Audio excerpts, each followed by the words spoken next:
Hello all, welcome to బుజ్జీస్ world. సాధారణంగా మనము రైస్తో ఇడ్లీలు చేసుకుంటూ ఉంటాం, అది రొటీనే. కానీ మీరెప్పుడైనా మిల్లెట్స్తో ఇడ్లీలు ట్రై చేశారా? అదేనండి, సిరిధాన్యాలతో.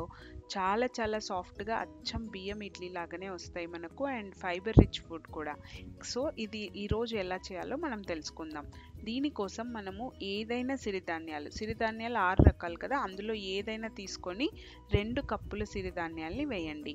నేనైతే ఇక్కడ కొర్రల్ని వేసుకుంటున్నాను 2 కప్పులు. దీని బదులు మీరు ఏదైనా సిరిధాన్యాల్ని ఇక్కడ యాడ్ చేసుకోవచ్చు. 2 కప్పుల కొర్రల కోసము 1 కప్పు మినపప్పు ఇందులో యాడ్ చేయండి. 2 కప్పుల కొర్రలు, 1 కప్పు మినపప్పు, 1 టేబుల్ స్పూన్ మెంతులు యాడ్ చేయండి. దీనివల్ల ఇడ్లీ చాలా సాఫ్ట్గా వస్తుంది. తర్వాత గట్టి అటుకులైన పల్చని అటుకులైన 1 పావు కప్పు ఇందులోకి యాడ్ చేసి 1కి 3 సార్లు బాగా మ్యాష్ చేస్తూ వీటిని వాటర్తో బాగా క్లీన్ చేసి పారబోయాలి నీళ్ళు. తర్వాత మనము ఇందులోకి ఫ్రెష్ వాటర్ వేసి కనీసం ఒక 6 నుంచి 8 గంటల పాటు నానబెట్టాలి. 6 నుంచి 8 గంటల పాటు నానబెట్టిన తర్వాత చూస్తే మనకు బాగా నానిపోయి ఉంటాయి. మినపప్పు ఊరికే ఇలా అంటే విరిగిపోతుంది. సో ఇప్పుడు వీటిని మిక్సీ పట్టుకోవాలి. మనం కొంచెం కొంచెం నీళ్లు వేస్తూ బాగా గ్రైండ్ చేసుకోవాలి. ఇది ఎప్పుడైనా కానీ సాయంత్రం 4 గంటలు 5 గంటల లోపే గ్రైండ్ చేసేయండి, బాగా ఫర్మెంట్ అవుతుంది. అది ఒక మంచి టిప్ ఇడ్లీ పిండి కోసము. మనము ఇలాంటి బ్యాటర్ ఈ కన్సిస్టెన్సీలో చేసుకుంటే సరిపోతుంది, దోశ బ్యాటర్ లాగా. బాగా ఫర్మెంట్ అయితే మనకు నెక్స్ట్ డే సోడా పొడి కూడా యాడ్ చేయాల్సిన పని లేదు. నేను ఇక్కడైతే కనీసం 8 నుంచి 9 గంటలు ఫర్మెంట్ చేస్తున్నాను, మీ క్లైమేట్ని బట్టి.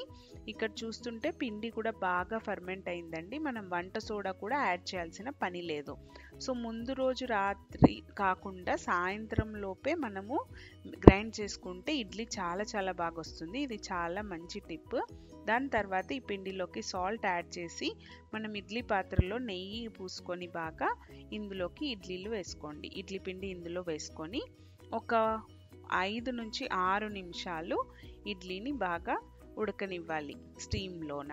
మనకు మీడియం ఫ్లేమ్లో పెట్టుకుంటేనే ఇడ్లీ చాలా సాఫ్ట్గా వస్తుందండి. హై ఫ్లేమ్లో పెట్టుకుంటే అంత మంచిగా రాదు.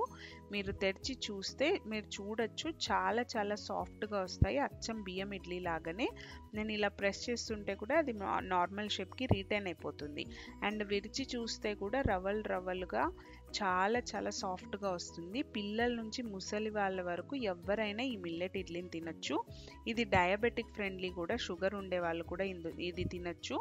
అండ్ ఇది చాలా మంచి ఫైబర్ రిచ్ ఫుడ్. అండ్ ఈ ఇడ్లీలు 4 ఇడ్లీలు తినేస్తే చాలు మనకు, ఒక్కొక్కసారి సాయంత్రం దాకా కూడా ఆకలి వేయదు. సో ఎంతో టేస్టీగా ఉండే ఈ మిల్లెట్ ఇడ్లీని మీరు ఏ రకమైన మిల్లెట్స్తో అయినా తయారు చేసుకొని ఎలా వచ్చిందో నాకు కామెంట్ చేసి చెప్పండి. ఖచ్చితంగా మీకు సాఫ్ట్గానే వస్తుంది. ఈ టిప్స్ మీకు బాగా పనికొస్తున్నాయని అనుకుంటున్నాను. Thank you for watching. Keep subscribing. Thank you.